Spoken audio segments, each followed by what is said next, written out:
Semangat pagi untuk kita semua. Kini kita akan memasuki penjelasan tentang jaringan berbasis luas. Ini adalah materi pengantar sebelum kita memasuki bagian inti dari jaringan berbasis luas. Materi ini untuk teknik komputer dan jaringan SMK Teladan Sumatera Utara 2 yang saya bawakan oleh saya sendiri, Harlen Manurung. Adapun tujuan pembelajaran ini adalah, yang pertama, siswa harus mampu memahami jaringan WAN, harus bisa membedakan jaringan WAN, LAN, MAN, dan internet. Karena setiap topologi itu memiliki perangkat yang berbeda, konfigurasi yang berbeda, dan infrastruktur yang berbeda dari segi penggunaan dalam konfigurasinya. Kemudian yang kedua, siswa harus mampu melakukan instalasi WAN. Instalasi di sini dalam artian harus bisa menggunakan media transmisi yang dipakai dalam jaringan WAN seperti kabel UTP atau STP yang dikenal dengan istilah twisted pair, kemudian kabel koaksial, radio atau perangkat wireless, dan fiber optik. Yang ketiga, siswa harus mampu melakukan troubleshooting, harus mampu memahami gejala-gejala gangguan dan penggunaan peralatan diagnosa jaringan, baik perangkat keras atau software diagnosa. Hal ini untuk mempermudah atau mempersempit permasalahan dalam melakukan perbaikan. Kemudian yang keempat, siswa harus mampu merencanakan perangkat dan media transmisi dalam membangun jaringan WAN. Hal ini berpengaruh dalam ketangguhan dan daya dukung jaringan terhadap kebutuhan.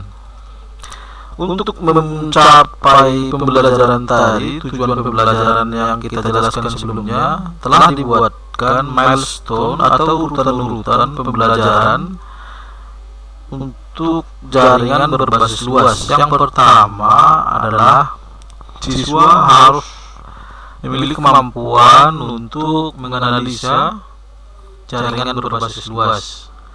Bagaimana karakteristik, bagaimana membedakannya dengan topologi jaringan yang lain. Seperti pada gambar ini terlihat bahwa jaringan WAN itu menghubungkan beberapa jaringan lokal atau jaringan-jaringan MAN atau Metropolitan Area Network menjadi sebuah kesatuan dari beberapa wilayah atau bisa seberang pulau yang sangat luas. Kemudian yang kedua, siswa sudah mempelajari di sini jaringan wireless atau nirkabel. Karena yang kita prioritaskan untuk jaringan WAN adalah yang pertama itu adalah jaringan wireless atau jaringan nirkabel.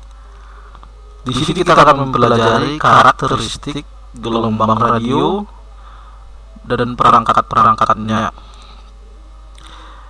Kemudian kita harus bisa memahami dan mengetahui permasalahan yang biasa terjadi pada jaringan wireless atau jaringan nirkabel. Di sini kita akan mempelajari karakteristik gelombang radio dengan frekuensi yang berbeda-beda. Di sini nanti kita akan menggunakan frekuensi 2,4 GHz dan 5 GHz. Yang keempat, di sini kita akan mempelajari jaringan fiber optik. Di sini harus ada pemahaman terhadap karakteristik fiber optik, perangkat-perangkat yang dibutuhkan di dalamnya, dan bagaimana melakukan instalasi. Kemudian di tahap 5 kita akan melakukan pengidentifikasian terhadap jenis-jenis kabel fiber optik sehingga bisa menggunakan perangkat yang tepat sesuai kebutuhan untuk menunjang jaringan yang handal. Pada semester ganjil ini untuk kelas 11 ada 5 topik yang akan kita pelajari di sini untuk mencapai tujuan pembelajaran yang tadi. Selanjutnya nanti kita akan lanjut di semester genap. Yang pertama kita akan berbicara tentang WAN itu sendiri.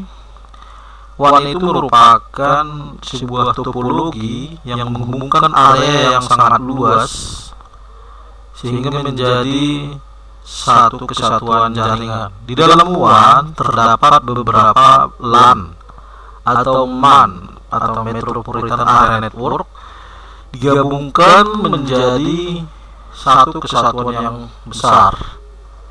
Besar dalam arti dari segi wilayah, dari segi kapasitas pengguna, juga dari segi keamanan. Dalam membangun media transmisi WAN, kita akan menggunakan beberapa media transmisi seperti twisted pair, koaksial, gelombang radio, dan fiber optik. Untuk pelajaran kelas 11 ini, kita akan berpusat pada gelombang radio dan fiber optik. Di sini kita akan pelajari secara tuntas gelombang radio dan fiber optik, dan ada sedikit tentang twisted pair dan koaksial. Sedangkan twisted pair dan koaksial telah kita pelajari di kelas 1. Pertama, kita berbicara tentang media transmisi gelombang radio. Karakteristiknya itu mengirimkan sinyal data dalam bentuk gelombang elektromagnetik. Ada banyak frekuensi yang digunakan dalam hal ini, tetapi ada 2 frekuensi yang bisa kita gunakan bebas dalam jaringan WAN, yaitu frekuensi 2,4 GHz dan 5 GHz. Setiap frekuensi ini dibagi atas beberapa channel yang bertujuan untuk menghindari interferensi atau saling melemahkan antar sinyal.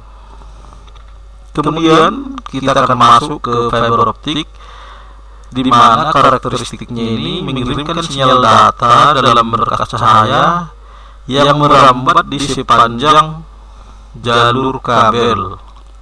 Di sini ada materi-materi indeks bias, bagaimana supaya cahaya itu memantul sempurna.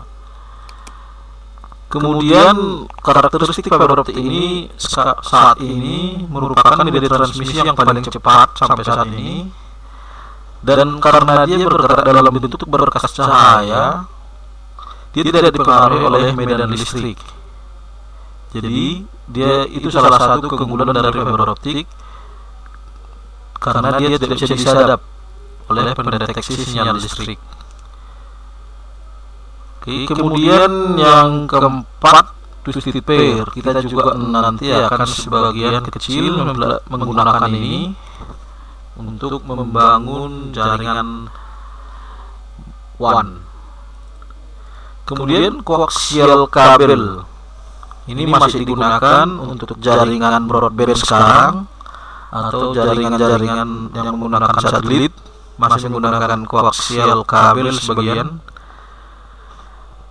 Ciri-cirinya kabel ini memiliki lapisan pelindung yang terdiri dari jaring kawat untuk melindungi core supaya tidak terinterferensi oleh sinyal-sinyal listrik atau medan listrik dari sekitarnya. Itulah sedikit tentang WAN, dan selanjutnya untuk pertemuan selanjutnya kita akan masuk ke materi utama, yaitu konfigurasi wireless, mulai dari karakteristik dan perangkat-perangkat. Itu terima kasih. Saya harapkan siswa kelas 11 Teknik Komputer dan Jaringan SMK Radar dan Sumatera Utara 2 sudah memiliki gambaran tentang apa yang akan kita pelajari nanti. Terima kasih, dan banyak-banyak membaca referensi supaya pembelajaran kita selanjutnya semakin lancar.